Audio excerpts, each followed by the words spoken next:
Bienvenue sur notre chaîne. Aujourd'hui, nous vous invitons à découvrir une toute nouvelle histoire. Installez-vous confortablement avec votre pop-corn. Elle fut contrainte de céder le riche prétendant à sa sœur cadette et d'épouser un pauvre paysan. Mais le jour où tout bascula, le paysan dont elle s'était moquée se révéla être l'homme le plus riche du village. Si vous aimez les histoires poignantes mêlant trahison, drames familiaux, secrets bouleversants et douce vengeance, alors vous êtes au bon endroit. Aimez cette vidéo, abonnez-vous à la chaîne et activez les notifications pour ne manquer aucune histoire captivante. Installez-vous confortablement, prenez du popcorn et plongeons dans ce récit inoubliable. C'est parti. Avant de mourir, Madame Obiora fit 2 promesses à ses filles.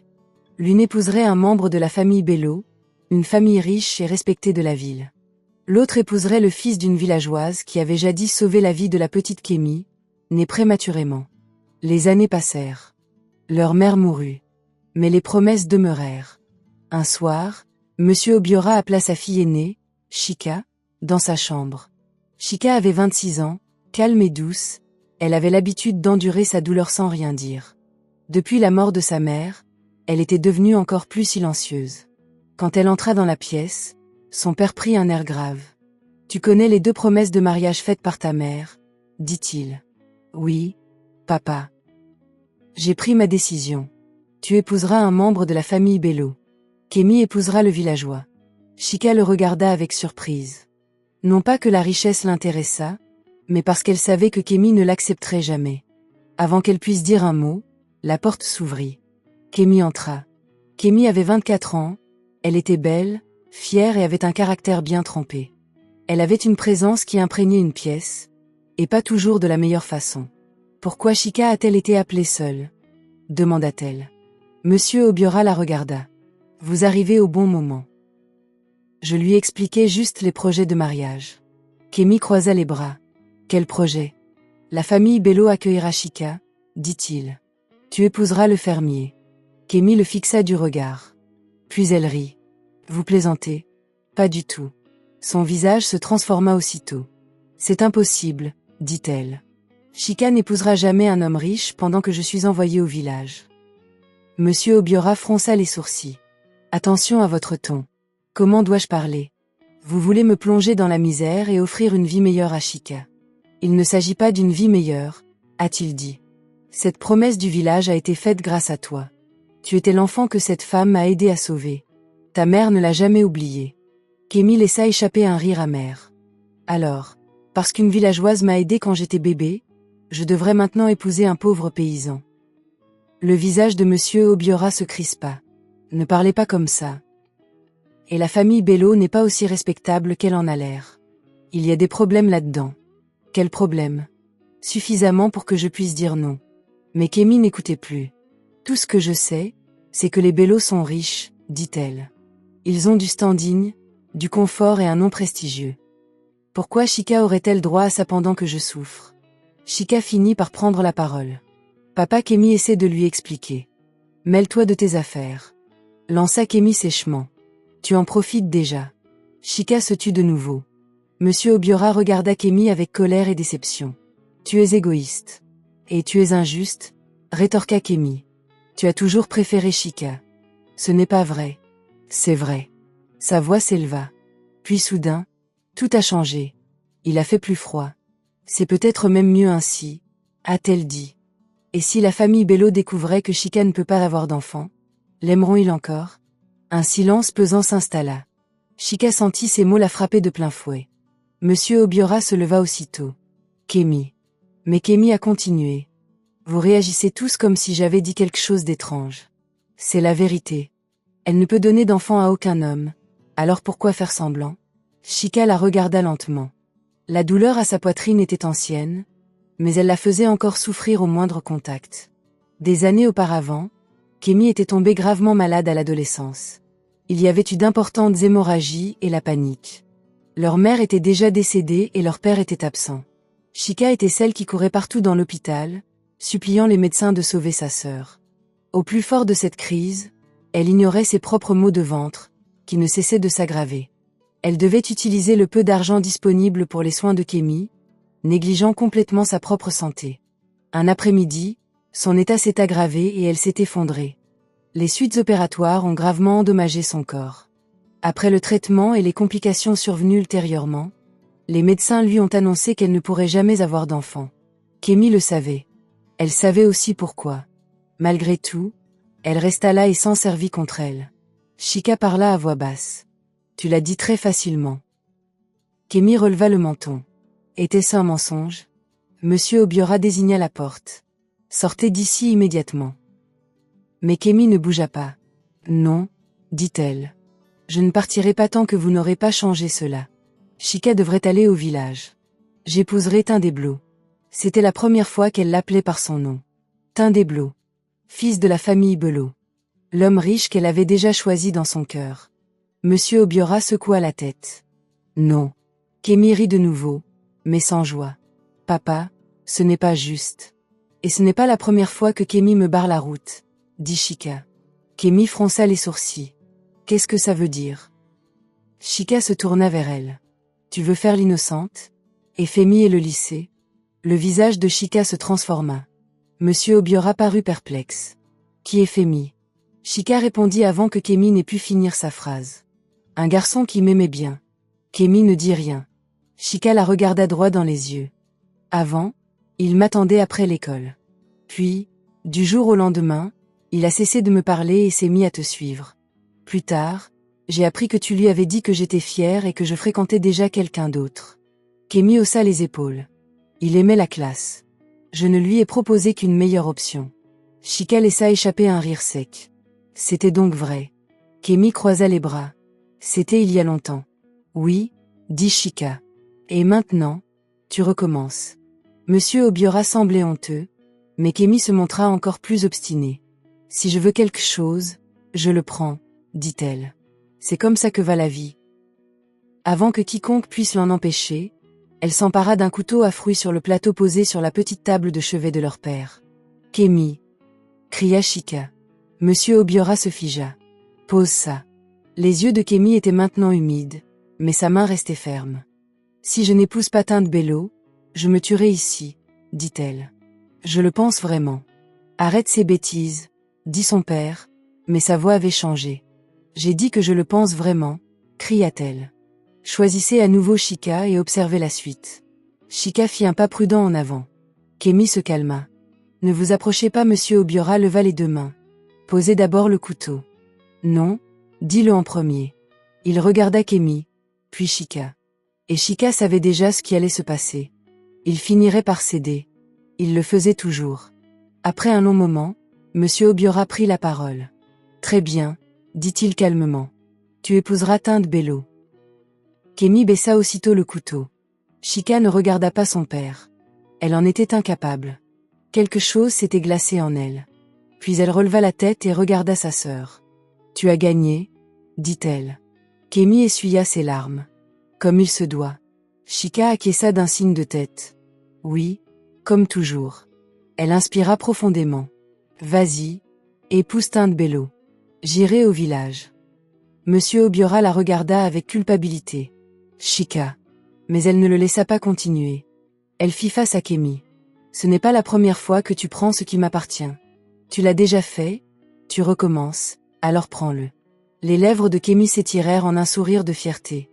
Les yeux de Chika restèrent fixés sur les siens. Mais ne le regrette pas plus tard. Kémy rit. Je ne regretterai jamais d'avoir choisi la richesse. Chika ne dit rien de plus. Elle se retourna et quitta la pièce. Elle fit ses valises discrètement cette nuit-là. Personne ne l'aida. Personne ne s'est vraiment excusé. Le lendemain matin, elle était prête à partir. Pendant tout le trajet en voiture, elle est restée silencieuse. Elle n'allait pas épouser un inconnu. On la donnait en mariage parce que sa sœur voulait mieux. Après un long trajet, la voiture s'arrêta. Le chauffeur a fait demi-tour. Madame, je m'arrête ici. La route est en très mauvais état. Les voitures ne passent pas par là. Chika regarda dehors. Le chemin devant elle était accidenté et étroit. Elle resta assise un instant. Puis elle descendit. Sa valise lui paraissait plus lourde qu'elle n'aurait dû l'être. Son cœur se serra encore plus. Alors qu'elle se tenait au bord de la route, une voix de femme l'appela. « Tu dois être Chika. » Elle se retourna.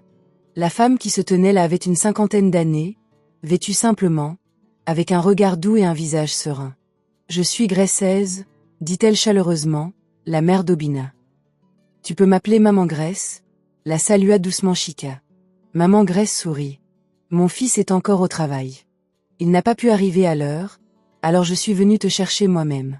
Elle a tout de suite remarqué la valise. Ah, c'est lourd. Chika essaya de sourire. Un peu. Maman Grace s'empressa de trouver un vélo pour les transporter, elles et la valise, jusqu'au bout du chemin. Le trajet fut chaotique. Chika distinguait désormais clairement la vie simple qui l'entourait. De petites fermes, des paniers de produits du terroir, des chèvres, des poules, des enclos sans charme, des terres à perte de vue. Tout semblait bien loin de la vie pour laquelle Kémy s'était battue. Lorsqu'elles arrivèrent à la maison, Chika se sentit déjà déplacée. La maison était petite et simple. Rien n'y paraissait impressionnant. Maman Grace remarqua son expression et dit doucement. « Ce n'est pas luxueux, mais c'est chez moi. » Chika secoua rapidement la tête. « Je comprends, maman. » À l'intérieur, la maison était propre et bien rangée. Maman Grace se retourna pour la regarder à nouveau. « Tu es trop maigre, » dit-elle. « As-tu mangé avant de venir ?» Chika secoua la tête. « Ah, dit Maman Grace avec inquiétude. « Assieds-toi d'abord. Je vais te préparer quelque chose. Tu n'as pas besoin de t'inquiéter. Comment pourrais-je faire autrement? La femme de mon fils ne peut pas entrer chez moi le ventre vide. » Ces mots étaient simples, mais ils ont touché Chika. Elle s'assit. Tandis que Maman Grace se déplaçait, elle parlait franchement. La vie au village n'est pas facile. Si plus tard tu sens vraiment que tu n'y arrives plus, tu peux le dire. Chika leva les yeux. Il n'y avait aucune dureté dans la voix de la femme, aucune pression, juste de l'honnêteté. Cette franchise la bouleversa presque. Doucement, elle dit, « Je n'ai nulle part où retourner. » Maman Grace s'arrêta, puis vint s'asseoir à côté d'elle. « Ma fille, » dit-elle doucement. « À partir d'aujourd'hui, c'est ta maison. » Chika la regarda et sentit quelque chose changer en elle. Ce n'était pas le bonheur. Pas encore. Mais pour la première fois depuis qu'elle avait quitté la maison de son père, elle ressentit un peu de chaleur. Et pour cet instant, cela lui suffit. Chika était toujours assise dans le petit salon lorsqu'elle entendit des pas dehors.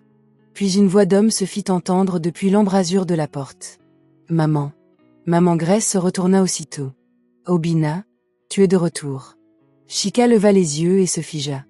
L'homme qui entra n'était pas celui qu'elle avait imaginé. Grand et bien bâti, il avait un regard calme et un visage fin et beau. Les manches de sa chemise étaient légèrement retroussées, et même s'il sortait manifestement du travail, il n'avait rien de rude ni de négligé. Il avait l'air fort, soigné et maître de lui, sans ostentation ni bruit, juste d'une beauté discrète. Un instant, Chika en oublia de respirer. C'était Obina? C'était le fermier du village? Le regard d'Obina se posa sur elle et son expression s'adoucit aussitôt. « Voici Chika, » dit-il. Maman Grace sourit. « Oui, elle est arrivée il n'y a pas longtemps. » Obina s'approcha. Sa voix était basse et respectueuse. « Je suis désolée de n'avoir pas pu vous accueillir. Le travail m'a retenu plus longtemps que prévu. » Chika s'est levée d'un bond. « Ça va aller. » Il fit un petit signe de tête. « J'aurais quand même dû être là. » Il n'y avait aucune fierté dans sa voix. Pas d'excuses, juste de simples excuses. Puis il fouilla dans un petit sac qu'il avait apporté. « J'ai quelque chose pour vous, » dit-il. Chika cligna des yeux. Un cadeau. Elle se prépara rapidement. Elle s'attendait à quelque chose de petit et typique d'un village. Peut-être du tissu, peut-être des sandales, peut-être quelque chose qu'elle devrait feindre d'aimer pour ne pas l'offenser. Elle accepta la boîte avec précaution. « Merci, » dit-elle. « Ouvre-le, » dit chaleureusement Maman Grace. Chika l'ouvrit lentement. Dès qu'elle vit ce qu'il y avait à l'intérieur, ses doigts s'arrêtèrent. C'était un bracelet en or. Pas en or ordinaire. En or véritable. Lourd, brillant, d'apparence coûteuse. Son regard se porta sur le visage d'Obina, puis retomba sur le bracelet. Ce ne pouvait pas être bon marché. Obina remarqua son silence et l'interpréta aussitôt mal. « Tu n'aimes pas ?» demanda-t-il. « Je trouvais le design assez simple, mais si ce n'est pas à ton goût, ce n'est pas grave. J'ai aussi apporté d'autres options. »« D'autres options ?» répéta Chika. Il hocha la tête comme si de rien n'était. Maman Grace rit doucement et se leva. « Je lui avais dit de ne pas perturber la petite le premier jour, mais il n'en fit qu'à sa tête. Elle alla à un tiroir, l'ouvrit et en sortit une plus petite valise. « Et c'est celui-ci aussi, » dit-elle. Chika le prit, encore plus perplexe. En l'ouvrant, elle faillit le laisser tomber. À l'intérieur se trouvait un diamant rose. Elle en eut le souffle coupé. Elle ne connaissait pas grand-chose aux bijoux, mais elle en savait assez pour comprendre que ce n'était pas une pierre ordinaire. Même la façon dont elle captait la lumière semblait luxueuse. Elle releva lentement la tête. Maman Grace souriait. « Si l'or ne vous plaît pas, peut-être que ça vous plaira. » Chika les fixa tous les deux du regard. Puis elle observa de nouveau la pièce sobre. Vieille chaise. Mur nu. Une maison tranquille dans un village. Puis de l'or. Puis un diamant rose. Rien ne s'accordait. Elle tenta de sourire, mais sa confusion était trop évidente. Je ne comprends pas. Maman Grace et Obina échangèrent un regard. Obina s'assit alors et lui fit signe doucement de s'asseoir elle aussi. Chika s'assit. Maman Grace s'assit à côté d'elle. Obina prit la parole la première. Vous vous attendiez à des pauvres. Chika se sentit aussitôt gênée. Non, je ne voulais pas dire. Ce n'est rien, dit-il calmement. La plupart des gens font ça. Sa façon de le dire lui permit de respirer plus facilement. Maman Grace sourit. Cette maison en déconcerte plus d'un. Chika regarda de nouveau sa mère puis son fils. Je croyais que vous étiez agriculteur. Nous le sommes, répondit Obina. Cela ne fit que l'embrouiller davantage. Avant même de pouvoir se retenir, elle demanda. Comment faites-vous pour vous les offrir? Maman Grace répondit comme si elle expliquait quelque chose de tout à fait anodin. Mon fils exploite une grande ferme. Chika fit un petit signe de tête. Combien de terrains? Maman Grace fit un geste léger de la main. Pas une ou deux parcelles. Nombreux sont ceux qui évoluent dans plusieurs communautés, a ajouté Obina. L'agriculture n'est qu'une partie de l'activité. Chika le regarda. Une partie? Il hocha la tête. Il y a aussi du bétail. Pisciculture. Quelques projets touristiques. Quelques autres investissements. Quelques autres investissements. Il l'a dit avec une telle désinvolture que Chika a failli rire. Au lieu de cela, elle a posé la question avec précaution. Alors, combien gagnes-tu avec l'agriculture? Elle s'attendait à quelque chose de modeste. Quelque chose de correct pour le village. Maman Grace répondit avant même qu'Obina ait pu parler. Des milliards chaque année rien que grâce aux récoltes. Chika se tourna brusquement vers elle. Des milliards? Maman Grace hocha la tête comme si elle avait dit des milliers. Chika regarda Obina pour voir si sa mère exagérait. Mais il ne le nia pas. Il dit simplement, ça dépend de l'année. Cette réponse ne fit qu'empirer les choses. Chika laissa échapper un soupir et se rassit lentement. Pendant un instant, personne ne parla. Obina fouilla alors dans sa poche et en sortit une carte bancaire. Tiens, dit-il. Chika fronça les sourcils. Pourquoi faire? Pour tout ce dont vous avez besoin. Vêtements, articles de toilette, tout ce que vous voulez. Inutile de demander. Il posa la carte devant elle. Chika la fixa du regard. La journée lui paraissait déjà irréelle. Cela n'a fait qu'empirer les choses. Je n'ai encore rien acheté, dit-elle. Tu en achèteras, répondit Maman Grace. Tu es dans un nouvel endroit. Tu dois avoir besoin de choses. Chika hésita, puis prit la carte. Pourtant, elle semblait mal à l'aise. Obina le remarqua. Qu'est-ce qu'il y a? Je ne veux pas dépenser sans réfléchir. Un léger sourire effleura son visage. Vérifiez d'abord la balance. Chika crut qu'il plaisantait. Mais lui et sa mère semblaient graves. Alors elle sortit son téléphone, vérifia le compte lié à la carte et faillit de nouveau s'étouffer. Le montant était si élevé qu'un instant, elle crut s'être trompée dans ses calculs. Elle a vérifié à nouveau. Non. C'était réel. Elle leva lentement les yeux. C'est trop. Obina haussa légèrement les épaules. Ce compte est petit.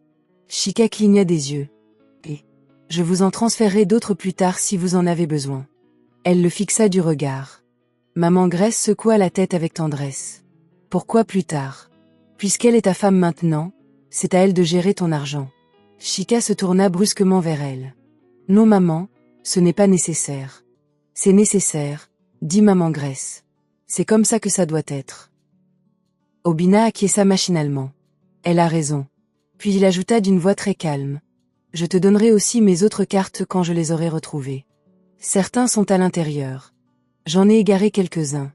Chika le regarda simplement. En avoir égaré quelques-unes? Comme s'il en avait tellement qu'il ne pouvait plus les compter. Comme si des milliards étaient la norme. Elle tenait la carte dans une main et se sentit soudain toute petite au milieu d'une situation qu'elle ne comprenait pas. Finalement, elle posa la question qui la taraudait. Si vous avez autant d'argent, pourquoi vivez-vous ici? La question était directe, mais aucun des deux ne sembla s'en offusquer. Obina se laissa aller légèrement en arrière. Mon père a construit cette maison lui-même, disait-il. Chaque élément avait une signification particulière pour lui. Après sa mort, ma mère a refusé de partir. Maman Grace sourit tristement. Ton beau-père aimait trop cette maison. Je ne pouvais pas simplement l'abandonner. Obina regarda sa mère avant de reprendre la parole. Elle ne veut pas déménager, et je n'aime pas la laisser seule ici, alors je suis restée. Il n'y avait là aucune ostentation, aucune tentative de paraître noble. C'était la pure vérité. Chika jeta un nouveau coup d'œil autour d'elle, mais cette fois-ci différemment. Non pas comme un signe de pauvreté. En signe de souvenir. En signe d'amour. Obina poursuivit. Si vous voulez autre chose, je peux construire une nouvelle maison tout près. Quelque chose de plus grand, de plus confortable. Chika le regarda. On retrouvait ce même ton simple. Comme si construire une maison revenait à offrir une bouteille d'eau. Mais ce n'était pas l'offre en elle-même qui la touchait. C'était la raison pour laquelle il était resté. Il était assez riche pour vivre où il voulait. Il était assez puissant pour construire n'importe quoi. Pourtant, il restait dans cette vieille maison à cause de sa mère. Cela la touchait plus que l'or. Plus que le diamant rose. Plus que l'argent lui-même. Elle secoua doucement la tête. Ce n'est pas nécessaire. Obina l'observa attentivement, comme pour s'assurer de sa sincérité. Tu es sûr? Chika hocha la tête. Oui. Maman Grace sourit, sereine et satisfaite. Alors, quelque chose s'adoucit en Chika. C'était la première fois qu'elle regardait Obina et ressentait quelque chose de plus profond que de la surprise. Du respect. Un respect véritable. Non pas parce qu'il était riche, mais parce qu'il ne l'affichait pas ostensiblement. Parce qu'il restait proche de sa mère. Parce qu'il avait du pouvoir et parlait encore avec douceur. Pour la première fois depuis son entrée dans cette maison, Chika eut le sentiment que sa vie n'était peut-être pas terminée. Peut-être avait-elle simplement changé de direction. Maman Grace se leva. Laissez-moi aller chercher à manger. Vous pouvez discuter toutes les deux. Elle les laissa dans le salon. Un bref silence s'installa. Puis Obina regarda Chika et dit doucement. Tu as toujours l'air d'avoir envie de t'enfuir. Chika baissa les yeux, gênée. Il ne se moqua pas d'elle. Je sais que la journée a été éprouvante, dit-il. Tu n'es pas obligé de tout comprendre d'un coup. Elle le regarda lentement. Son visage était calme. Sa voix l'était aussi. Et d'une certaine manière, cela a rendu les choses plus faciles. Je ne m'attendais absolument pas à ça, admit-elle. Je sais. Un autre court silence suivit. Chika regarda de nouveau le bracelet, puis lui. Tu es vraiment agriculteur? Cela le fit enfin sourire. Oui, répondit-il. Vraiment. Son sourire transforma complètement son visage. Chika détourna le regard trop vite. Et pour la première fois, sans se forcer, un léger sourire se dessina sur son visage.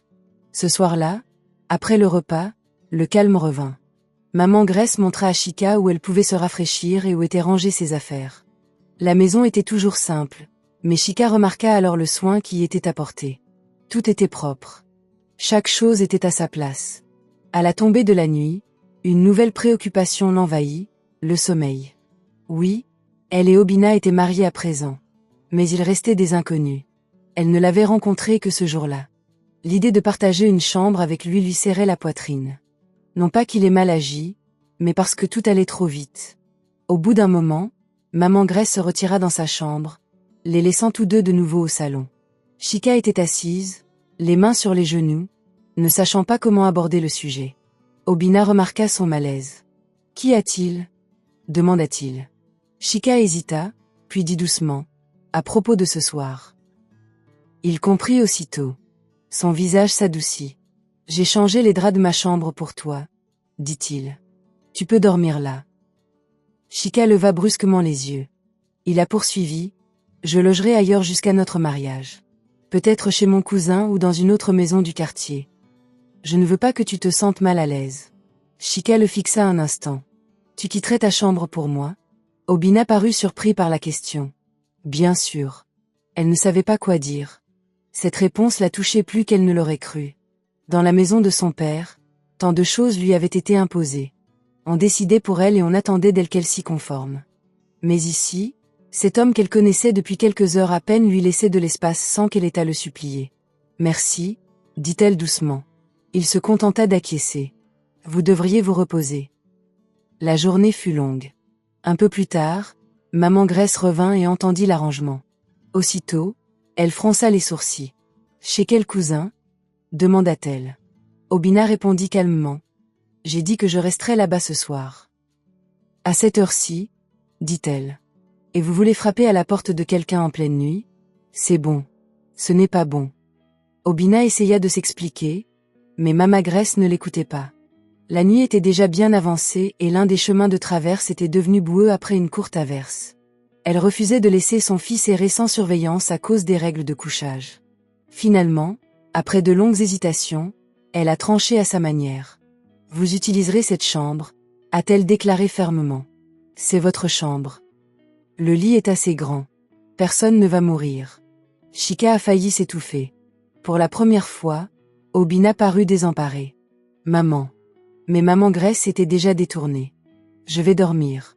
Débrouillez-vous comme des adultes. » Elle les a laissés là. Pendant quelques secondes, aucun des deux ne parla. Puis Chika baissa les yeux, retenant difficilement un rire de pure gêne. Obina se frotta la nuque. « Je suis désolée. » Ça la fait rire un peu. « Non, ce n'est pas de ta faute. » Il la regarda, et un léger sourire effleura ses lèvres. La tension se dissipa un peu. Lorsqu'ils entrèrent enfin dans la pièce, le cœur de Chika se remit à battre la chamade. La chambre était propre et simple, comme le reste de la maison. Le lit était effectivement assez large pour deux, mais cela n'empêchait pas une certaine gêne. Obina s'arrêta près de la porte et dit « Tu peux prendre le côté intérieur. Je resterai au bord. » Chika acquiesça rapidement. Il prit un oreiller et le plaça entre eux une fois qu'ils furent installés. Cela faillit la faire sourire à nouveau. « Tu ne te fais pas confiance ?» demanda-t-elle avant de pouvoir se retenir. Les mots lui échappèrent si soudainement qu'elle rougit aussitôt. Obina la regarda. Puis il laissa échapper un petit rire. « J'ai confiance en moi, » dit-il. « Je ne veux pas que tu penses que j'essaie quoi que ce soit. » Chika se tourna vers le plafond. « Je n'ai pas dit que tu essayais quoi que ce soit. »« Non, » acquiesça-t-il. « Mais je sais que nous venons de nous rencontrer. » Un silence s'ensuivit.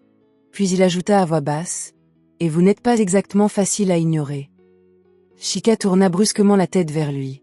Obina regardait droit devant lui, comme s'il n'avait pas voulu le dire à voix haute. Elle sentit la chaleur lui monter aux joues. Il s'éclaircit la gorge. « Je veux dire, vous êtes très belle, alors je préfère faire attention. » Chika ne savait pas si elle devait cacher son visage ou rire. Dans la confusion des 2 derniers jours, personne n'avait prononcé de paroles assez douces pour la rendre timide. Il n'y avait eu que douleur, pression, dispute et changement.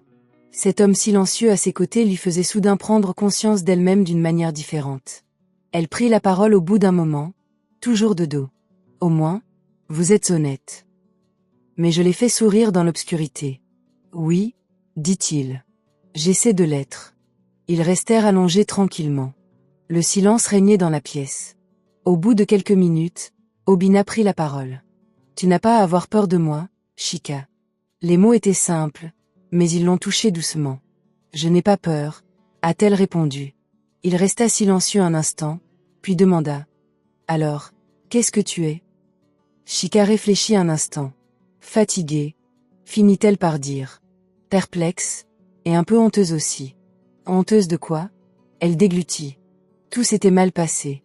C'est comme si j'avais été propulsée d'une vie à l'autre. Obina se tourna légèrement vers elle, tout en gardant ses distances. Tu n'as rien fait de mal. Elle laissa échapper un léger soupir. Ce n'est pas toujours comme ça. Il ne se précipita pas pour répondre. Quand il prit enfin la parole, sa voix était calme et posée. Alors, laissez faire le temps. Personne ne vous poursuit ici. Cette phrase lui fit un drôle d'effet. Personne ne te poursuit ici. Chika ferma les yeux. Pour la première fois depuis longtemps, elle se sentit un peu en sécurité. À ses côtés, Obina restait immobile. Bien qu'il fût profondément conscient de sa proximité, De sa voix douce et de la beauté tranquille qu'elle dégageait même dans la tristesse, il maîtrisait parfaitement son agitation intérieure. Il la désirait, oui. N'importe quel homme digne de ce nom l'aurait remarqué. Mais plus que cela, il voulait sa confiance. C'était ce qui comptait le plus. Au bout d'un moment, Chika reprit la parole. « Tu es toujours comme ça ? Comme quoi ? Calme. » Il rit doucement. « Pas toujours. On a l'impression que rien ne peut vous ébranler. »« Ce n'est pas vrai, » dit-il. « Certaines choses me perturbent. » Elle ouvrit légèrement les yeux. « Comme quoi ? » Il resta silencieux un instant. « Des choses qui concernent les gens que j'aime. » Cette réponse la marqua. Elle ne répondit pas. Mais quelque chose en elle s'adoucit à nouveau. Pas d'un coup. Pas complètement. Mais suffisamment pour qu'elle cesse de le considérer comme un étranger à l'autre bout du lit. Au moment où le sommeil s'installa, la pièce n'était plus tendue. C'était calme. Chaud. Sûr. Tandis que Chika s'endormait dans cette chambre simple, Kémy entamait sa nouvelle vie en ville, la tête haute. Son mariage avec Tinde Bello avait été célébré en grande pompe. Lumière, vêtements somptueux, sourires éclatants et une mise en scène grandiose avaient impressionné tout le monde. Kémy avait savouré chaque instant. Pour elle, elle avait gagné. Elle était désormais Madame Bello. Elle avait un mari riche. Une famille riche. Un nom prestigieux. Cela lui donna à lui seul le sentiment d'avoir vaincu Chika une fois de plus. En entrant dans la maison des Bello, elle s'attendait à être admirée. Elle s'attendait à être accueillie comme une reine. Elle s'attendait à une chaleur habillée de luxe. Au lieu de cela, elle trouva une froideur dissimulée derrière des visages polis. Tinde Bello était certes beau et élégant, mais il manquait de douceur. Même le jour du mariage, il s'était davantage soucié des apparences que d'elle. Il souriait quand on le regardait. Il la touchait quand les appareils photo étaient proches. Mais une fois seul, il se montra distant. Sa mère, Madame Bello, était encore pire. Elle était élégante, fière et perspicace. Chaque sourire qu'elle adressait à Kémy semblait calculé. Chaque parole aimable sonnait faux. Elle paraissait chaleureuse, mais son regard était toujours calculateur. La maison était magnifique, n'est-ce pas? Mais l'atmosphère y était pesante. Les domestiques se déplaçaient avec précaution. Les conversations s'estompèrent à l'entrée de Kémy. Les sourires étaient trop rapides et superficiels. Dès le deuxième jour, Kémy commença à percevoir des signes de faiblesse. On discutait des projets de loi à voix basse. Un membre du personnel a été licencié pour avoir parlé trop librement au téléphone. Tinde recevait sans cesse des appels tendus auxquels il ne donnait aucune explication. Sa mère posait constamment des questions indirectes concernant la propriété de la famille Obiora, les titres de propriété et les fonds disponibles. Kémy n'était pas naïve. Elle comprit rapidement que quelque chose clochait. Un soir, elle confronta Tinde dans leur chambre. « Tu as dit que tout allait bien, » dit-elle. « Pourquoi ta mère s'enquiert-elle sans cesse de la fortune de mon père ?» Tinde, qui desserrait sa cravate, la regarda à peine. Elle essaie simplement de comprendre la famille dans laquelle elle s'est mariée.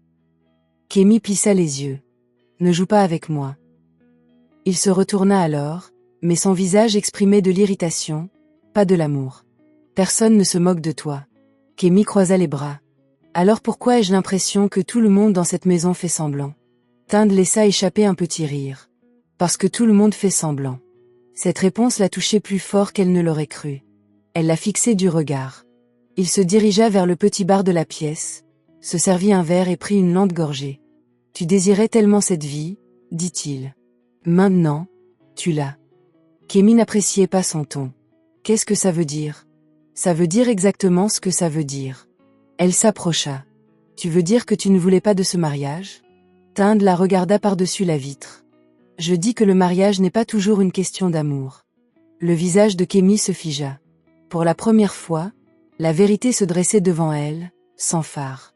Ce mariage n'était qu'une transaction, un statut contre un autre, un besoin contre un autre. Et au fond, il y avait de la cupidité. En bas, Madame Bello n'était pas mieux. Elle traitait les employés avec une froide supériorité. Et Kémy s'intégra facilement à cet environnement. Elle a insulté une femme de ménage parce qu'elle lui avait apporté le thé en retard. Elle s'est plainte de l'accent d'un chauffeur. Elle s'est moquée des chaussures d'une femme de ménage et a déclaré que certaines personnes ne devraient jamais être autorisées à entrer dans de belles maisons. Au lieu de la corriger, Madame Bello l'y encourageait discrètement. La famille était peut-être au bord du gouffre, mais elle aimait toujours se donner des airs supérieurs aux autres. Et Kémy aimait se joindre à eux. Pourtant, l'admiration qu'elle espérait ne vint jamais. Personne dans cette maison ne la respectait vraiment. On se contentait de l'observer, de la jauger, d'attendre de voir ce qu'elle pouvait apporter. Au bout de quelques jours, Kémy commença à comprendre que l'argent ne suffisait pas à rendre un foyer chaleureux. La famille Bellow avait du style, mais pas la sérénité. Ils avaient de la classe, mais pas la gentillesse. Ils possédaient des biens de valeur, mais leur cœur était aride. Et Tinde, l'homme pour lequel elle s'était embattue, n'était pas tendre du tout.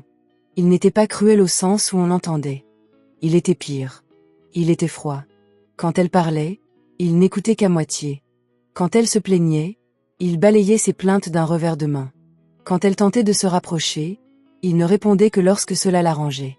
Il n'avait ni tendresse, ni patience, ni véritable attention. Ce mariage battait de l'aile avant même d'être stable. Mais Kémy était trop fière pour l'admettre. Alors elle continuait de s'habiller avec élégance, de parler avec assurance et d'afficher sa richesse comme une arme. Si la maison était factice, elle le serait aussi avec eux. Si l'amour manquait, elle le remplacerait par l'orgueil. Pourtant, tard dans la nuit, quand le silence régnait dans la maison et que Tinde lui tournait le dos dans le lit, une pensée commençait à la tourmenter. Et si son père avait eu raison, loin de la ville, dans une petite chambre avec un lit simple et un oreiller posé entre leurs corps, Chika dormit plus paisiblement que Kémy ne l'aurait cru possible. Les jours suivants furent calmes, mais cette paix fut de courte durée. Une semaine plus tard environ, on apprit que Tinde et Kémy viendraient au village ancestral pour commémorer le premier anniversaire du décès de son grand-père maternel. Dès qu'elle l'entendit, Chika sentit sa poitrine se serrer. Elle espérait ne jamais les croiser, mais le village était trop petit pour cela. Cet après-midi-là, Chika suivit Mama Grace jusqu'au marché pour acheter quelques provisions. Les gens ont chaleureusement salué Mama Grace. Certains ont aussi souri à Chika. Puis un SUV sombre s'est arrêté sur le bas-côté de la route. Kémy descendit la première, richement vêtue et se tenant avec une assurance qui laissait à désirer. Tinde la suivit, impeccable et fière comme toujours. Un bref instant, le regard de Kémy croisa celui de Chika. Puis elle détourna le regard et dit à voix haute à Tinde. « Alors c'est ici ? Pas étonnant que les routes soient dans un tel état. Comment font les gens pour vivre ici ?» Tinde jeta un coup d'œil autour de lui avec un sourire forcé. Il se débrouille. Kémy fronça le nez. Ici, tout semble à l'envers. Des personnes aux alentours l'entendirent. L'atmosphère changea aussitôt. Maman Grace prit la parole calmement. Le fait que ma fille n'aime pas un endroit est différent de l'insulter. Kémy la regarda et laissa échapper un petit rire moqueur. Et vous, qui êtes-vous ? Je suis la mère d'Obina, répondit Kémy, citant Maman Grace. Alors, vous êtes la mère du fermier. Chika serra plus fort le panier qu'elle tenait. Tinde finit par la regarder. Alors tu es vraiment restée ? Kémy se tourna vers sa sœur et lui sourit sans chaleur. Bien sûr qu'elle était restée. Où serait-elle allée d'autre ? Maman Grace fronça les sourcils. Tu devrais parler avec plus de respect. Le visage de Kémy se durcit. Du respect ? Pourquoi ? Pour des villageois qui pensent que la souffrance est une fatalité ? Ça suffit. Chika s'avança. Kémy, sa sœur, se retourna. Maintenant, tu veux me répondre ?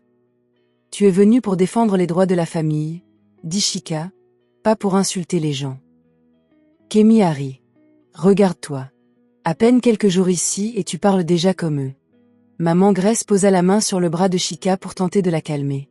Mais Kémy n'avait aucune intention de s'arrêter. Elle insulta de nouveau les villageois. Elle les a traités d'arriérés. Elle a dit que l'argent était ce qui séparait les gens importants des autres. Tinde ne l'a pas arrêté. Quand cela l'arrangeait, il ajoutait ses propres paroles glaciales. Kémy déclara alors vouloir voir où vivait désormais Chika. Avant que quiconque puisse l'arrêter, elle se dirigea vers la maison, Tinde sur ses talons. Quand Chika et Mama Grace arrivèrent, Kémy était déjà entrée dans la propriété et riait. « C'est ici ?» demanda-t-elle. « C'est ici que tu habites maintenant. » La maison était simple, propre et calme. Mais Kémy regarda autour d'elle comme si c'était une plaisanterie. « Alors, c'est ça la vie que tu as choisie ?» dit-elle d'un ton moqueur. « Je n'ai pas choisi ça, » dit Chika. « Tu m'y as forcé. » Kémy haussa les épaules. « Et je t'ai rendu service. » Maman Grace intervint. « Ça suffit. Tu as insulté ce village, cette maison et ses habitants. Kémy se tourna vers elle. Ne me parle pas comme si nous étions égales. Ces mots étaient si durs que même Tinde la regarda. Le visage de Chika se transforma. Fais attention à la façon dont tu lui parles. Ou quoi? Demanda Kémy. Tu vas défendre ta pauvre nouvelle famille? Puis son regard se posa sur le diamant rose qui reposait dans son écrin sur la table de chevet. Chika avait déjà essayé. Kémy s'approcha, ouvrit l'étui et se figea. Dès qu'elle le vit clairement, son visage passa de la surprise à la suspicion. Elle se tourna brusquement vers Chika. Tu as volé ça. Chika la fixa du regard. Quoi? Ça appartient à papa, non? Dit Kémy. Comment des gens comme ça pourraient se payer un truc pareil autrement? Maman Grace s'offusqua aussitôt. Ça appartient à Chika. On le lui a donné ici. Kémy rit, incrédule. Donné par qui? Ce fermier? Tinde s'approcha et regarda lui aussi le diamant. Même lui pouvait voir que c'était cher. Kémy voulut le prendre. Chika réagit promptement et lui attrapa le poignet. Ne touche pas à ce qui m'appartient. Kémy parut choqué. Tu me tiens dans tes bras. Oui, dit Chika, parce que vous dépassez les bornes. Tinde intervint. Laissez ma femme. Maman Grace a déménagé elle aussi. Dis à ta femme d'arrêter de se comporter comme une voleuse. Ça n'a fait qu'empirer les choses. Les voix s'élevèrent. Les voisins s'arrêtèrent dehors. Des gens se rassemblèrent près du portail. Kémy a crié que Chika avait volé le diamant. Elle a dit que les pauvres faisaient semblant de posséder ce qu'ils ne pourraient jamais s'offrir. Chika a fini par craquer et lui a dit que c'était elle qui se déshonorait. La dispute était devenue publique lorsqu'Obina est revenu. Il est entré dans la cour, a jeté un coup d'œil à la pièce et a compris que quelque chose n'allait pas. Il n'a pas crié. Il regarda d'abord Chika. Ça va. Elle hocha la tête, le visage encore tendu. Puis il se tourna vers sa mère. Maman Grace lui raconta clairement ce qui s'était passé. Comment Kémy avait insulté le village, insulté la maison, accusé Chika de vol et lui avait parlé sans respect. Le visage d'Obina resta impassible, mais l'atmosphère changea dès qu'il prit la parole. Tu es entré chez moi et tu as insulté ma mère. Kémy croisa les bras. J'ai dit la vérité. Obina la regarda fixement. Personne ne parle à ma mère sur ce ton. Tinde s'avança. Surveillez votre ton. Obina se tourna vers lui. Alors prenez votre femme et partez. Le calme de sa voix rendit la pièce encore plus silencieuse. Kémy et Tinde tentèrent de nouveau de se moquer de lui, le traitant de paysan comme si c'était une honte. Mais les villageois dehors semblaient plus perplexes qu'impressionnés. Pour eux, Obina n'était pas un homme pauvre. C'était celui qui avait changé la vie de nombreuses personnes. La foule s'était alors agrandie. Le chef Emeka, chef du village, entra dans la cour après avoir entendu le bruit et demanda ce qui s'était passé. Kémy tenta aussitôt de déformer la vérité, mais Mama Grace lui dit la vérité. Le chef Emeka se tourna vers Kémy et Tinde, visiblement déçu. Puis, devant tout le monde, il révéla ce qu'ils ignoraient. Il parla des frais de scolarité payés par Obina, des emplois qu'il avait créés, des exploitations agricoles qu'il avait agrandies, des personnes qu'il avait sorties de la pauvreté, des familles qui avaient retrouvé une certaine stabilité grâce à lui. D'autres personnes dans la foule ajoutèrent leurs propres mots. Mon fils a terminé ses études grâce à lui. Mon mari travaille dans l'une de ses fermes. Il nous a aidés à construire notre maison. Il a fait plus pour ce village que bien des hommes riches de la ville. Kémy était stupéfaite. Elle s'attendait à ce que les villageois s'inclinent devant elle parce qu'elle avait épousé un homme issu d'une famille aisée. Au contraire, il restait fermement aux côtés de l'homme qu'elle avait ridiculisé. Tinde tenta de se vanter de son argent, mais ses paroles ne pesaient rien. On savait qu'il les avait vraiment aidés. Le chef Emeka le regarda et dit « Que ton argent t'apprenne d'abord le respect. » L'affaire était close. Kémy resta là, brûlant de honte. Tinde ne parvint pas à regagner le terrain perdu. Obina s'approcha de Chika sans la toucher, mais fit clairement comprendre sa position à tous. Tant que Chika est là, dit-il calmement, personne ne l'insultera. Personne ne manque de respect à ma mère. Si vous ne pouvez pas vous tenir correctement, restez loin de cette maison. Le chef Emeka l'a publiquement soutenu. Vous l'avez entendu, partez. Personne n'a soutenu Kémy et Tinde. Personne ne les a suppliés de rester. Ils partirent, honteux. Lorsque le calme revint enfin dans la propriété, Chika resta immobile au milieu du tumulte, ressentant la douleur de ce que sa propre sœur avait semé dans le monde paisible d'Obina. Elle le regarda et murmura « Je suis désolée ». Obina fronça aussitôt les sourcils. Pourquoi? Pour tout ça. Ma sœur a semé la folie chez vous à cause de moi. Maman Grace s'est approchée et lui a touché l'épaule. Tu n'as pas introduit de mauvaise moralité dans cette maison. Elle était déjà comme ça. Obina acquiesça. Ce qui s'est passé aujourd'hui n'est pas de ta faute. C'est ma sœur, dit Chika. Oui, répondit-il, mais elle est responsable de ses actes. Maman Grace la regarda droit dans les yeux et m'écouta attentivement. Tu fais désormais partie de cette maison. Alors si quelqu'un t'insulte ici, il nous insulte aussi. Ces mots résonnèrent profondément en Chika. Ce soir-là, après le dîner, le silence revint dans la maison. Maman Grace se retira dans sa chambre, laissant Chika et Obina dehors, dans la fraîcheur de la nuit. Ils étaient assis côte à côte sur la petite marche devant la maison. Au bout d'un moment, Chika dit « Merci ». Obina la regarda. « Pourquoi ? Pour aujourd'hui, pour m'avoir défendu, pour avoir défendu ta mère. » Il répondit simplement « C'est mon rôle ». Elle le regarda « Ton rôle. Tu es ma femme ». Ces mots étaient si simples, et pourtant ils l'ont touchée en plein cœur, là où elle ignorait encore avoir besoin de douceur. « Je m'y habitue encore », a-t-elle avoué. Il esquissa un sourire. « Je sais. » Elle resta silencieuse un instant, puis dit « J'ai été impressionnée moi aussi. » « Par quoi ? » ?»« Par la façon dont vous les avez gérés. Tu n'as pas crié, mais dès que tu es entré, tout a basculé. » Il regardait droit devant lui. « J'étais en colère, je le sais. Si j'avais parlé comme je le voulais, la situation aurait empiré. » Cette sincérité la fit sourire. Le silence entre s'adoucit. Au bout d'un moment, Obina dit doucement « Tu n'as rien à craindre ici. » Chika baissa les yeux sur ses mains. Avec certaines personnes, l'amour ressemble toujours à une condition. Il se tourna légèrement vers elle. « Et avec moi ?» Elle resta silencieuse un instant. Puis elle répondit honnêtement « Avec toi, non. » Le silence resta entre elles. Il la désirait, c'était vrai. Il avait remarqué sa douceur, sa beauté, sa façon de parler avec douceur malgré la souffrance qu'elle portait, mais il se retenait encore. Il voulait d'abord gagner sa confiance. Il voulait qu'elle soit prête, pas sous pression. Au bout d'un moment, il dit à voix basse « Tu es très belle. » Le visage de Chika s'empourpra aussitôt. Personne ne le lui avait jamais dit ainsi. Non pas pour la flatter, non pas pour en tirer profit, mais parce qu'il le pensait vraiment. Sa voix était douce. « Tu dis vraiment ce que tu penses. » « Avec toi, oui. » Ils restèrent assis là en silence après cela, plus proches que jamais. Ce soir-là, lorsqu'ils se sont allongés, la tension avait disparu de la pièce.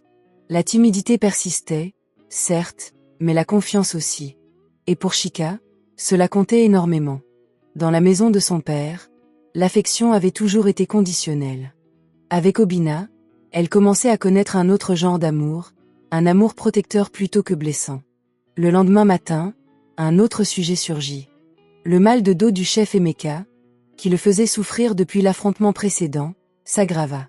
Quand Obina apprit la nouvelle, le vieil homme souffrait atrocement et dut être transporté jusqu'à un endroit accessible en véhicule. Chika assista à la scène, le cœur lourd.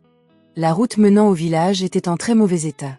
Si un incident plus grave survenait la nuit ou sous la pluie, les secours arriveraient trop tard. Ce soir-là, elle s'assit avec Obina et lui dit « Cette route est un vrai problème. » Il la regarda. « Je sais. »« Non, » dit-elle doucement. « Je veux dire, quelqu'un pourrait mourir parce que les secours n'arriveront pas assez vite. » Il resta silencieux un instant, puis hocha la tête. « Peut-on faire quelque chose ?» demanda-t-elle. Un léger sourire effleura son visage. « J'y pensais déjà. » Ils décidèrent donc ensemble de financer la construction d'une véritable route pour le village. Les villageois furent touchés, mais beaucoup protestèrent. Ils affirmèrent qu'Obina avait déjà fait énormément au fil des ans. Il avait payé les frais de scolarité, créé des emplois, aidé des familles et amélioré l'agriculture dans la communauté. Malgré tout, lui et Chika ont insisté. Pour Chika, c'était extrêmement important. Pour la première fois de sa vie, elle participait à quelque chose qui aidait les autres au lieu d'alimenter l'égoïsme. Les travaux ont commencé rapidement. De vrais ouvriers sont arrivés. De vraies machines sont arrivées. De bons matériaux sont arrivés. Ce n'étaient pas des paroles en l'air. C'était un travail sérieux, soutenu par de véritables fonds. Bientôt, la nouvelle parvint en ville. Kémy apprit que Chika et Obina réparaient la route. Aussitôt, l'envie la saisit de nouveau. Elle avait espéré que le village se souviendrait de sa richesse et oublierait la honte de ce jour-là. Au lieu de cela, Chika et Obina gagnaient encore plus en respect. Elle le confia à Tinde. Au début, cela ne l'intéressait pas vraiment. Mais lorsqu'elle lui expliqua la rapidité avec laquelle les travaux avançaient et leur coût apparemment élevé, son attention se porta sur lui. Kémy arpentait la pièce. Ça n'a aucun sens.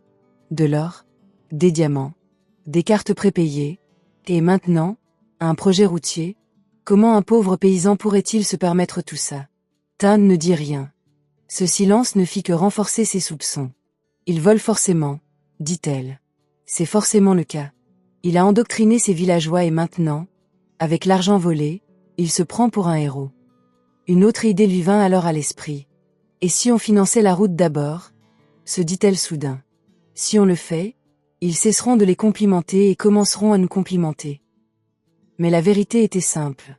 Ils ne pouvaient pas rivaliser avec ce qui se passait déjà. Avant même qu'ils puissent réagir, Obina avait pris une trop grande avance. La construction était déjà bien avancée, rapide et bien financée. Lorsque Kémy et Tinde sont passés en voiture pour le constater par eux-mêmes, ils ont été stupéfaits. Il y avait des ouvriers partout. La route prenait déjà forme. La qualité était évidente. Kémy resta là, bouche bée. C'est impossible. Le visage de Tinde était crispé. Non, ça arrive. Avec quel argent? Lança-t-elle sèchement. Il ne répondit pas, car il se posait la même question. Et le pire, c'est que rien dans ce projet ne semblait truqué. Pas de bruit, pas de retard, pas de travail à moitié fait, que des résultats. L'envie de Kémy se mua en quelque chose de plus sombre, haine, suspicion, le besoin de le démasquer.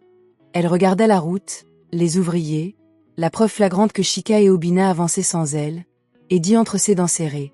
Il cache quelque chose. Puis elle se tourna vers Tinde.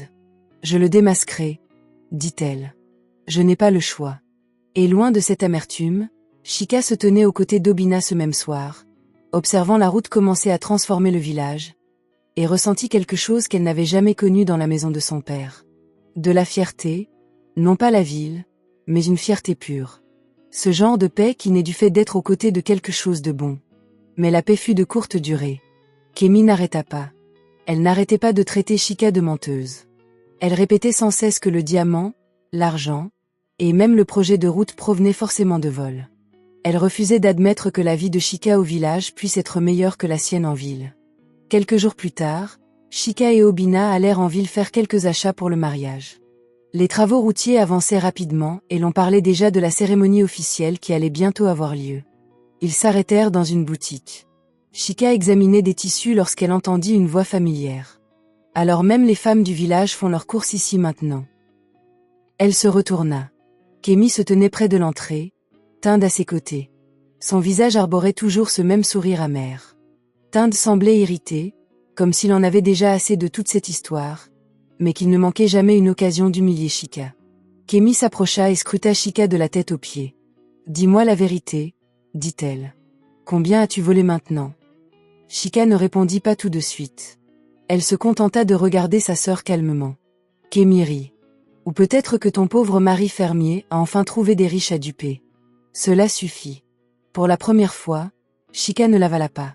Elle s'approcha. « Tu devrais te taire. » Kémy cligna des yeux, puis rit de nouveau. « Ou quoi ?» La voix de Chika restait basse, mais chaque mot était parfaitement audible. « Ou alors, je vais te dire ce que tu ne veux pas entendre. Tu as pris toute ta vie, Kémy, et tu continues d'agir comme si le monde te devait encore plus. » Le visage de Kémy se durcit. Chika poursuivit. « Tu as fait ce mariage de convenance pour le prestige. Tu as accaparé l'attention de nos parents et tu te plains encore que ce n'est pas suffisant. Tu as instrumentalisé ma souffrance comme si elle ne comptait pour rien. Même ce que j'ai perdu à cause de toi, tu l'as transformé en insulte. » Les clients de la boutique commençaient à nous observer. Tinde s'avança. « Attention à ce que tu dis. » Chika se tourna brièvement vers lui. « Ne t'en mêle pas. » Puis elle se tourna de nouveau vers Kémy. « Tu crois que l'argent ne devrait appartenir qu'à ceux qui font le plus de bruit pour leur orgueil? Tu crois que parce que j'ai épousé quelqu'un du village, je devrais être diminuée? Mais je ne suis pas diminuée. » Les yeux de Kémy s'illuminèrent. « Tu n'es rien sans pitié. Tout le monde ne t'aide que par compassion. Shika la gifla. Le bruit fut si sec qu'il fit taire toute la boutique. Pendant une seconde, Shika elle-même resta figée. Kemi porta la main à sa joue et la fixa, sous le choc. Non pas à cause de la douleur, mais parce que Shika avait finalement fait ce qu'elle n'aurait jamais imaginé. L'aînée, d'habitude si docile, avait refusé. Tinde s'apprêtait à bouger, mais Obina s'interposa entre Shika et lui avant qu'il ne puisse s'approcher davantage. Sa voix, calme mais ferme, mit fin à la folie. Si l'un de vous deux harcèle encore ma femme, il y aura des conséquences. Kemi regarda Shika puis Obina et vit quelque chose qui lui déplut. Shika lui échappait. Elle n'était plus la même femme qui se taisait pour préserver la paix. Kemi, furieuse, empoigna son sac à main et sortit en trombe. Tinde la suivit, non sans avoir lancé un regard noir à Shika et Obina. Le soir même, la situation s'est aggravée. Kemi est allée directement voir son père. Elle a pleuré, s'est plainte et s'est fait passer pour la victime. Elle a dit que Shika était devenue arrogante à cause de l'argent du village. Elle a dit qu'Obina l'a monté contre sa famille. Elle a dit qu'il convoitait probablement aussi leurs biens familiaux.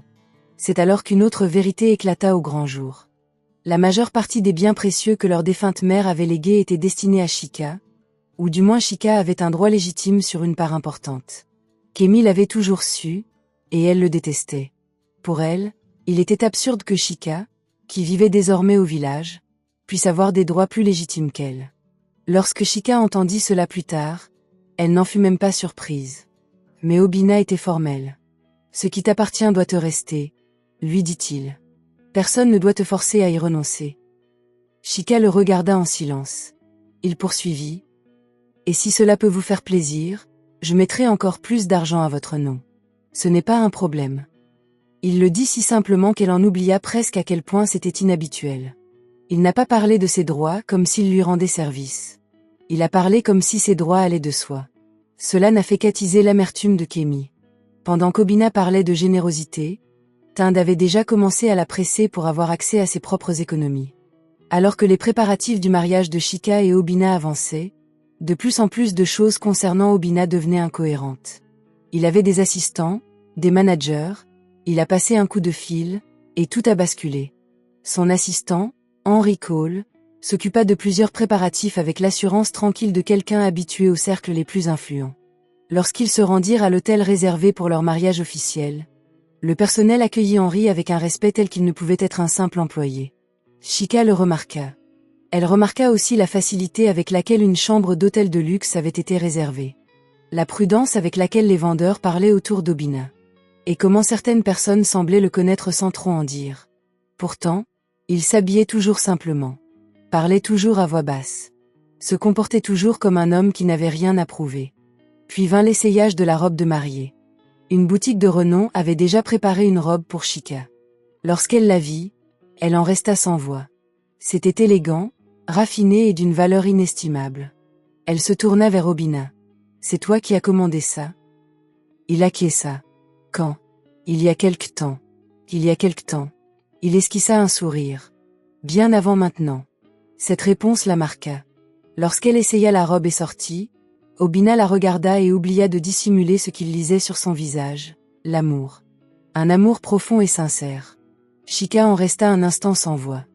Un simple paysan, même riche, n'aurait pas dû avoir une telle influence. Obina gardait encore un secret. Elle en était désormais certaine. Mais alors que le bonheur commençait enfin à s'installer dans son cœur, son père la replongea dans la douleur. Il lui fit savoir qu'elle devait venir au mariage de Kemi. Au début, cela ressemblait à une obligation familiale, quelque chose qu'elle pourrait endurer et oublier. Mais Obina n'y croyait pas. Malgré tout, Shika y alla, car une partie d'elle voulait croire que son père ne pouvait pas tomber plus bas. Elle se trompait. Dès son arrivée, quelque chose clochait. Elle n'a pas été accueillie chaleureusement.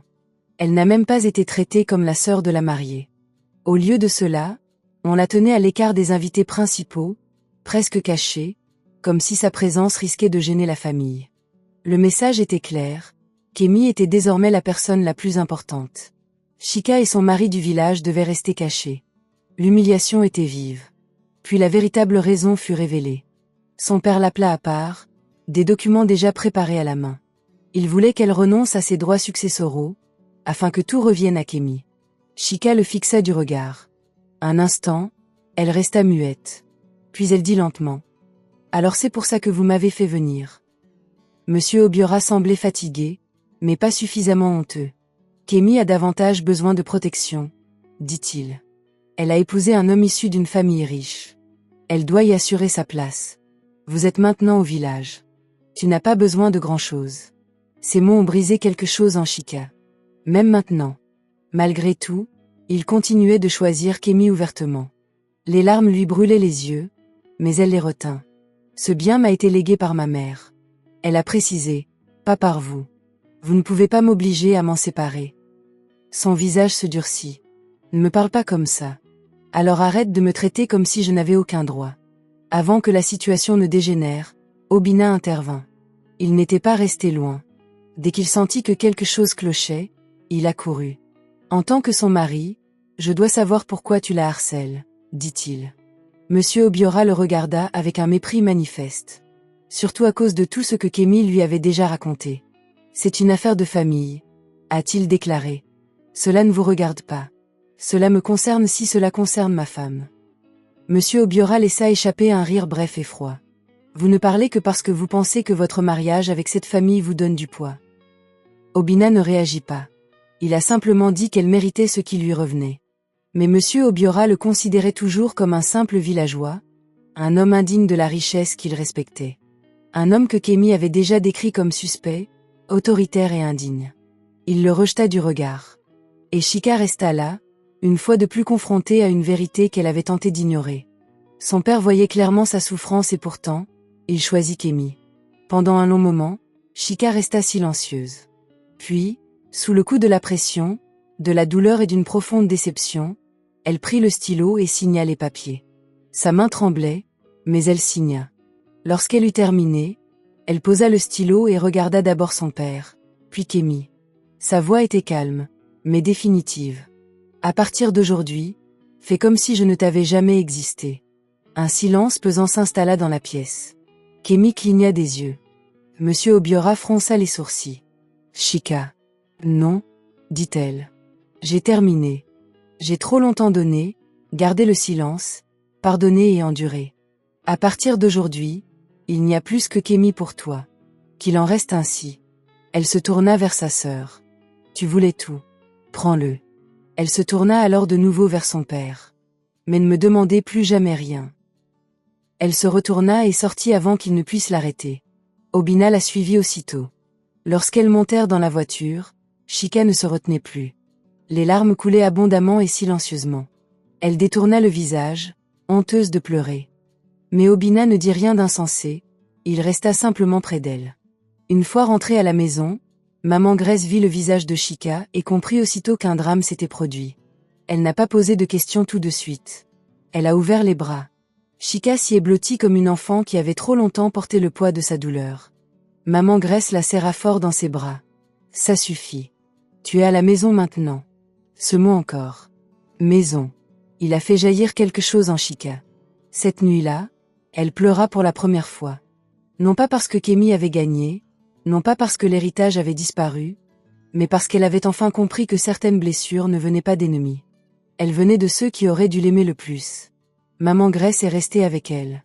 Obina est restée avec elle aussi. Aucune des deux ne l'a fait se sentir faible d'avoir craqué. Plus tard, quand Chika se fut un peu calmée, maman Grace alla dans sa chambre et revint avec un paquet. Elle le déposa dans les mains de Chika.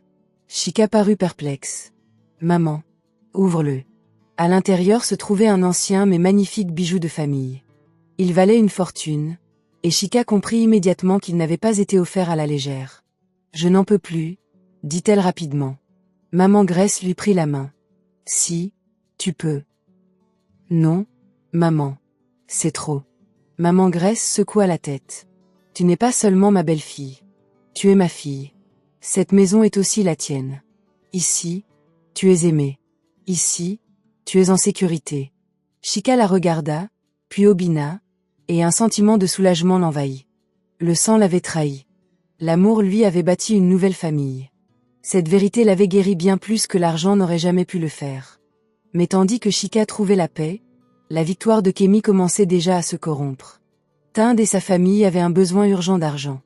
Leur image soignée devenait de plus en plus difficile à préserver. Tinde a commencé à faire plus ouvertement pression sur Kémy. Un jour, c'était pour des raisons professionnelles. Un autre jour, pour son image.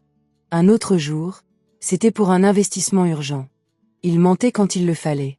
Il la flattait quand il le fallait. Il avait promis de le rembourser le moment venu.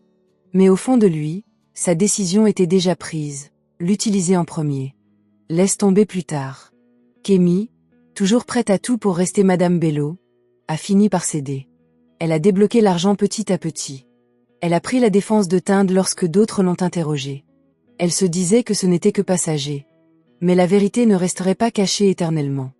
La famille Bello était au bord du gouffre. L'image de Tinde se ternissait. Sa confiance était devenue forcée. Ses paroles ne suivaient plus ses actes.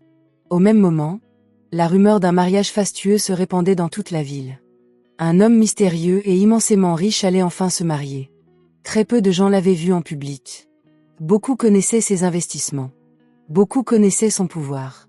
Mais rares étaient ceux qui connaissaient l'identité de cette personne. Naturellement, la haute société s'agitait. On parlait, on spéculait, on cherchait à se faire inviter. Tinde entendit la conversation et voulut immédiatement en faire partie. S'il pouvait se rapprocher de cet homme puissant, peut-être que la famille Bello pourrait se relever. Kémy désirait la même chose, mais pour des raisons différentes. Elle voulait qu'on la remarque à nouveau. Elle voulait un statut social. Elle voulait que les gens arrêtent de chuchoter. Aucun des deux ne connaissait la vérité. Pendant ce temps, le mariage de Chika approchait à grands pas. Malgré tout, elle restait nerveuse. Parfois, elle restait assise en silence, se demandant si elle méritait vraiment un amour aussi constant. Un homme comme Obinna lui paraissait encore plus grand que ce qu'elle comprenait. Pas seulement pour l'argent, mais aussi pour sa façon d'aimer, sans que cela ne devienne pesant.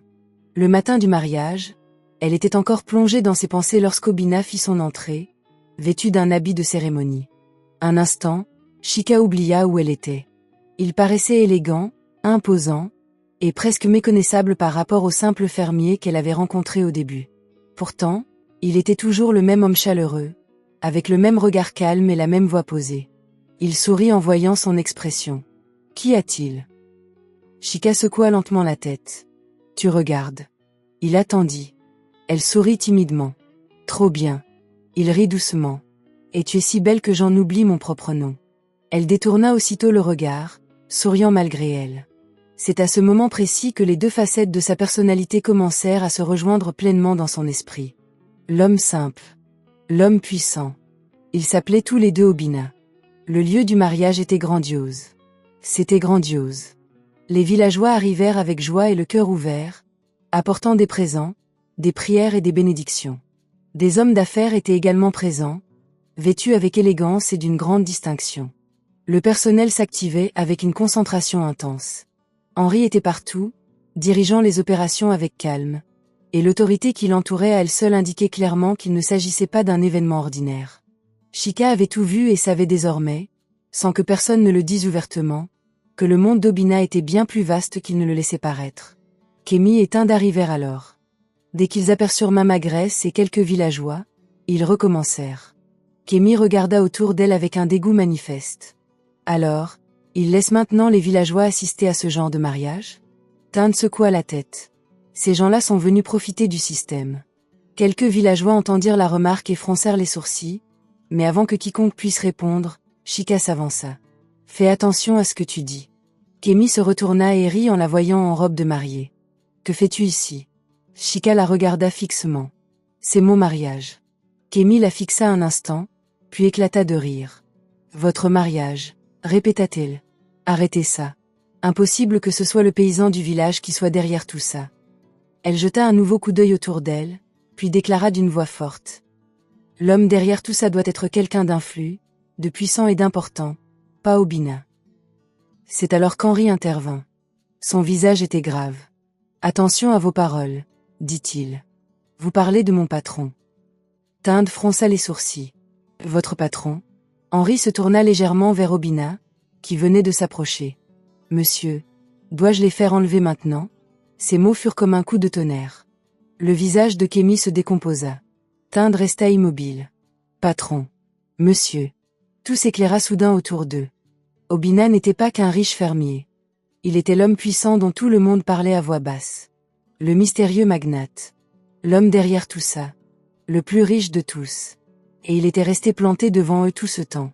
Kémy eut l'impression que le sol se dérobait sous ses pieds. L'orgueil de Tinde s'en trouva profondément blessé. Tout ce qu'ils avaient raillé devenait soudain plus important que tout ce qu'ils avaient poursuivi. Avant qu'ils ne puissent réagir, Obina prit la parole. Ils avaient déjà été prévenus. Henri acquiesça. La sécurité intervint. Kémy tenta de protester. Tinde tenta de parler, mais plus personne ne l'écoutait. Ils furent escortés hors de la salle, couverts de honte. Pendant ce temps, à l'intérieur du grand hall, Chika et Obina se mariaient, traités de fauteurs de troubles et expulsés comme tels. C'était magnifique. Les villageois les ont bénis avec un amour sincère. Les invités les observaient avec admiration. Maman Grace pleurait à chaudes larmes. Chika se tenait près d'Obina, non plus comme la fille rejetée d'un foyer douloureux, mais comme une femme enfin pleinement et ouvertement choisie. Quand Obina lui prit la main, elle la trouva rassurante. Quand il la regarda, cela lui parut réel. Une fois leurs vœux échangés, Chika sut une chose avec certitude. Elle n'avait pas perdu la vie en étant envoyée loin de chez elle. Elle l'avait trouvée. Mais en dehors de cette joie, Kémy et Tinde commençaient déjà à se disputer. Tinde lui reprochait d'avoir trop souvent provoqué Chika et Obina. Kémy lui reprochait d'être faible et inutile. Leurs échanges devinrent plus acerbes. Les vieilles blessures se rouvrirent. L'argent devint le nouveau champ de bataille. Kémy exigea la restitution de ce qu'il avait pris. Tinde nia, se justifia et rejeta la faute sur autrui. Rapidement, ses problèmes d'affaires s'aggravèrent. La faiblesse de la famille Bello ne pouvait plus être dissimulée. Cette fois, Obina ne l'ignora pas. Il a fait un geste décisif au sein même du monde des affaires qu'il avait jadis dissimulé. Discrètement, proprement et définitivement, il a coupé les ponts avec le dernier véritable soutien de la famille Bello. C'en fut fini d'eux.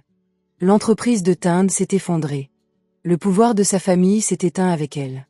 Son mariage avec Kémy a volé en éclats sous le poids des accusations, de la cupidité et de la honte publique. Finalement, Kémy fut déshonorée. Tinde fut ruinée. Leur mariage s'effondra, donnant lieu au divorce, aux reproches et à l'humiliation. C'était exactement ce que Chika avait prédit à Kémy dès le début. Après l'échec du mariage de Kémy et la perte de ce qui restait de l'influence de la famille Bello, Monsieur Obiora se présenta au nouveau domicile de Chika, accompagné de Kémy. À cette époque, Chika vivait avec Obina dans une somptueuse demeure, mais la tranquillité qui y régnait était bien plus réconfortante que tout le spectacle qu'elle avait pu observer chez son père. Le portail était haut, la propriété vaste, et tout dans ce lieu respirait la puissance tranquille, non le tumulte. Lorsque les gardes l'informèrent que son père et Kémy étaient dehors, Chika resta immobile un instant. Elle ne s'attendait pas à des excuses. Elle ne s'attendait pas à pleurer. Mais une petite partie d'elle espérait encore avoir honte. Ce qui arriva fut pire. Elle les reçut au salon. Monsieur Obiora paraissait plus âgé, plus fatigué.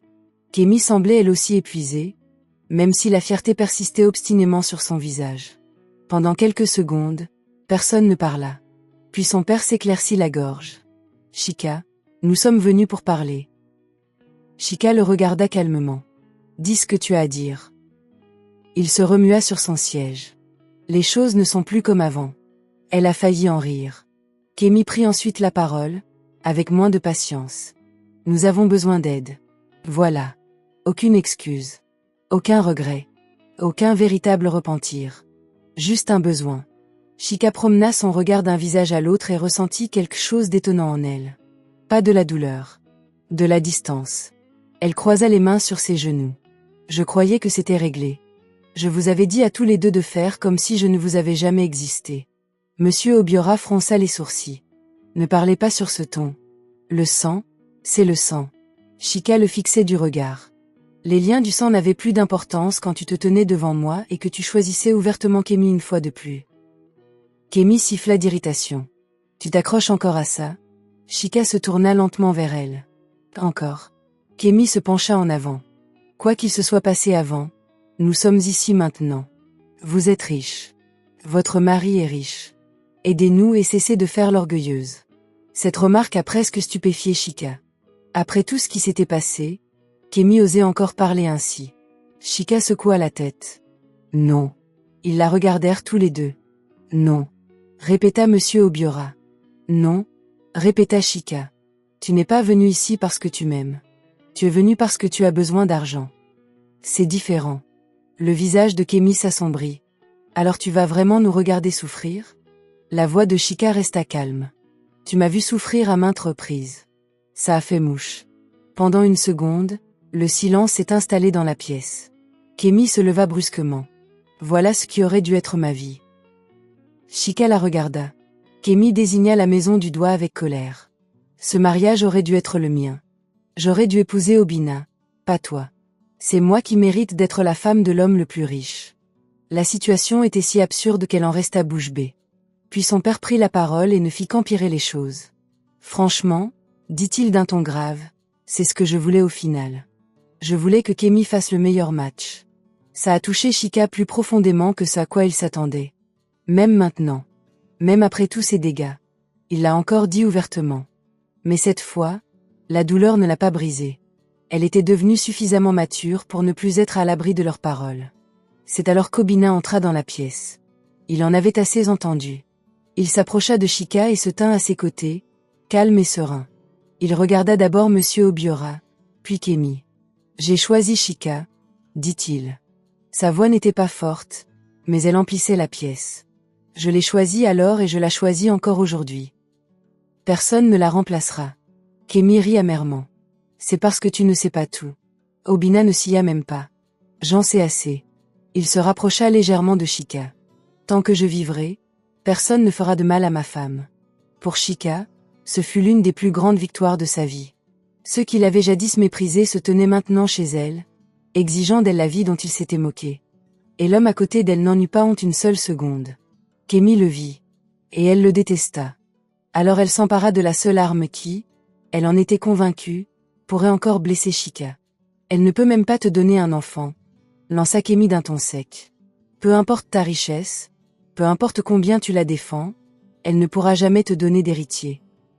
Tout ce que tu possèdes n'aura personne pour hériter. Je reste le meilleur choix. Ces mots ont résonné dans la pièce et y sont restés. Chika se figea. Même après tout ce temps, la blessure était encore profonde. Mais avant qu'elle ne se replie sur elle-même, Obina prit la parole. Vous avez tort. Kémy le regarda. Monsieur Obiora semblait perplexe. Obina se tourna légèrement vers Chika, puis vers eux. Il y a quelque chose que vous ignoriez tous, dit-il. Le silence se fit dans la pièce. Il y a des années, avant tout ça, j'ai rencontré Chika. Chika fronça légèrement les sourcils. M'a rencontré? Obina hocha la tête, les yeux fixés sur son visage. Tu étais plus jeune alors. Encore une adolescente. Je traversais l'une des pires périodes de ma vie. Mon père était malade. L'entreprise pesait lourd sur mes épaules. Je portais des responsabilités que je ne savais pas comment assumer. Un jour, je me suis arrêtée au bord de la route, près de ton école. Tu ne t'en souviens peut-être même pas bien. Chika le fixa du regard. Et peu à peu, un souvenir a commencé à ressurgir. Un jeune homme assis seul dans une voiture garée. Le visage tiré, le regard perdu au loin. Elle était passée avec son cartable, s'était arrêtée et lui avait demandé si ça allait, car il avait l'air au bord des larmes. Il n'avait pas répondu tout de suite. Mais elle était restée. Elle avait parlé simplement. Comme une jeune fille qui croyait encore que les choses brisées pouvaient renaître. Elle lui avait dit « Quoi que tu aies l'impression que tout s'achève, ne laisse pas tout s'arrêter là. Reposez-vous d'abord. Respirez d'abord. Puis relevez-vous. » À ce moment-là, elle ignorait qui il était. Elle ignorait même si ses paroles avaient une quelconque importance. À présent, ses lèvres s'entr'ouvrirent. « C'était toi ?» Obina sourit doucement. « Oui. » Kémy et son père observaient en silence. Obina poursuivit. « Vous n'aviez aucune raison de rester. Vous ne me connaissiez pas, et pourtant vous êtes resté. Tu m'as parlé gentiment. Tu es parti. Mais je ne t'ai jamais oublié. » Chika le fixait du regard. Il poursuivit. « Plus tard, quand j'ai appris ce qui s'était passé pendant la crise médicale de Kémy, et tous les sacrifices que tu as faits pour elle, j'ai encore mieux compris qui tu étais. Bien avant ce mariage, j'avais déjà décidé au fond de mon cœur que si jamais je me mariais, ce serait avec toi. L'atmosphère était différente après cela. Tout est devenu plus clair. La patience, la douceur, la certitude qu'il dégageait. Les yeux de Chika s'emplirent de larmes. Obina soutint son regard et prononça les mots lentement, pour qu'elle ne les rate pas. Que nous ayons ou non des enfants un jour ne change rien pour moi. Si nous désirons des enfants, nous pouvons adopter. Sinon, tu nous suffis à nous-mêmes. Tu nous as toujours suffi à nous-mêmes. Quelque chose en Chika se brisa et se referma simultanément. Avant qu'elle ne puisse parler, maman Grace entra. Elle en avait assez entendu depuis l'entrée. Elle s'avança et se plaça de l'autre côté de Chika. La valeur de ma fille ne dépend pas de sa maternité, déclara-t-elle fermement. Si Dieu nous donne des enfants, nous nous en réjouirons. Sinon, elle est toujours entière. Personne ne s'en servira pour la faire honte dans cette maison. Kémy n'avait plus rien. Personne n'était d'accord avec elle. Personne ne soutenait son amertume. Pas même son père ne prit la parole.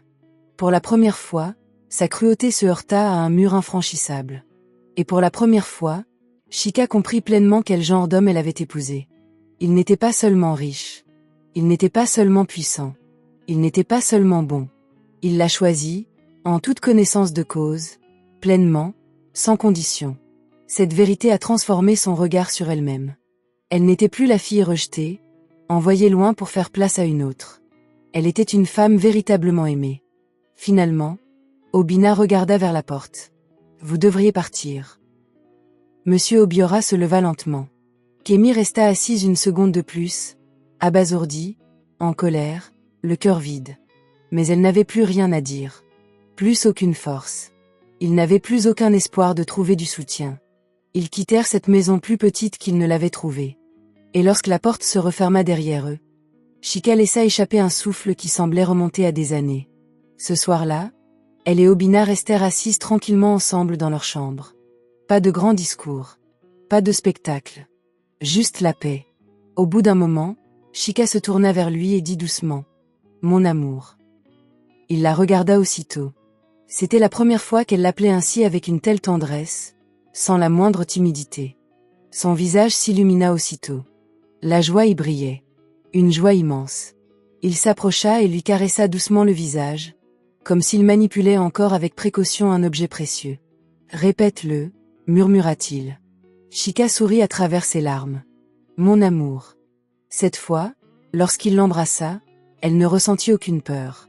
Sans hésitation. Sans blessure entre eux. Cette nuit-là, ils se donnèrent entièrement l'un à l'autre, non par contrainte, non par devoir, mais par amour, enfin comblé. Kémy, quant à elle, refusait toujours de se remettre en question. Même après avoir perdu son mariage, son statut et sa vie factice, elle blâmait tout le monde sauf elle-même. Mais désormais, plus personne ne la soutenait. Son père n'avait plus aucun pouvoir. Tind l'avait utilisé et était parti. La vie de luxe illusoire pour laquelle elle s'était battue avait disparu. Sa cruauté avait été exposée à maintes reprises. Elle se retrouvait seule face à la vérité sur ce qu'elle était devenue. Et le contraste était saisissant. Chika a perdu des choses et est devenue plus douce, plus sage, plus forte. Kémy a obtenu ce qu'elle voulait et est devenue plus vide, plus cruelle, et finalement anéantie. 3 mois après le mariage, un autre miracle s'est produit. Chika se sentait bizarre depuis quelques jours. Plus fatiguée que d'habitude, un peu étourdie, différente sans pouvoir l'expliquer. Au début, elle n'y a pas prêté attention.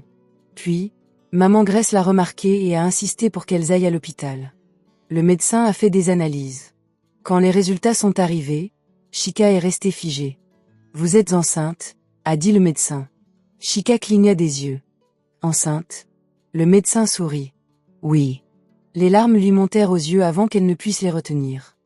Obina, assis à côté d'elle, resta immobile un instant avant de lui serrer la main. « Mais, ils ont dit » commença Chika. Le médecin acquiesça doucement. Le diagnostic précédent était peut-être encore valable compte tenu de ce qui avait été constaté à ce moment-là. Mais la médecine n'explique pas tout. Parfois, les miracles se produisent. Et la sérénité d'esprit peut aussi faire beaucoup de bien au corps. Chika s'est alors effondrée en larmes. Non pas avec douleur. Avec une joie si intense qu'elle en était bouleversée. Obina la serra contre lui, là, dans le cabinet du médecin, les yeux brillants. Quand ils sont rentrés et ont raconté la nouvelle à Mama Grace, celle-ci a ri et pleuré à la fois, louant Dieu sans cesse. Toute la maison était en liesse. Et cette fois, Chika n'a pas eu l'impression d'être une simple spectatrice de ce bonheur. Elle était à elle. L'histoire ne s'achevait pas sur la vie pour laquelle Kémy s'était battue, mais sur quelque chose de bien meilleur. Chika se retrouvait face à une vie qu'elle n'avait jamais imaginée. Pas une vie ostentatoire fondée sur l'orgueil. Une vie meilleure. Elle avait un mari qui la protégeait, la respectait et l'aimait profondément. Elle avait une belle-mère qui la traitait comme sa propre fille. Elle vivait dans une communauté qui l'acceptait. Elle avait la paix. Elle était heureuse. Elle portait un enfant en elle. Et surtout, elle s'était libérée de cette maison où l'amour était toujours mal mesuré. La jeune fille contrainte d'échanger de mari n'a pas été maudite. Elle a été choisie. Elle a été acceptée. Et le fermier dont tous se moquaient s'avéra être l'homme le plus riche de tous. Non seulement en argent, mais aussi en cœur.